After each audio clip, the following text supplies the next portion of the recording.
ಲೋಕಸಭಾ ಚುನಾವಣೆ 2024 ವೇಳಾಪಟ್ಟಿ.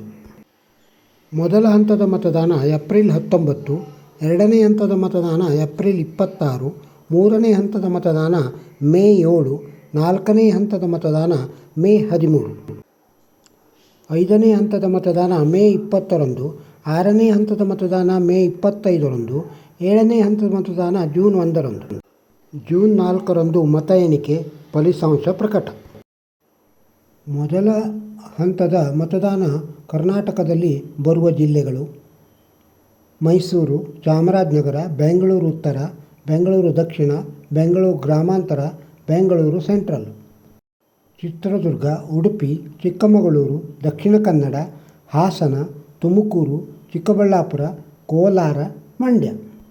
ಎರಡನೇ ಹಂತದಲ್ಲಿ ಬರುವ ಕ್ಷೇತ್ರಗಳು: ಮೇ 7ಕ್ಕೆ ಶಿವಮೊಗ್ಗ, ದಾವಣಗೆರೆ, ಹಾವೇರಿ, ಉತ್ತರ ಕನ್ನಡ, ಬಳ್ಳಾರಿ, ಧಾರವಾಡ, ಕೊಪ್ಪಳ, ಬೆಳಗಾವಿ, ಚಿಕ್ಕೋಡಿ, ಬಾಗಲಕೋಟೆ, ರಾಯಚೂರು, ಬಿಜಾಪುರ, ಕಲಬುರಗಿ, ಬೀದರ್.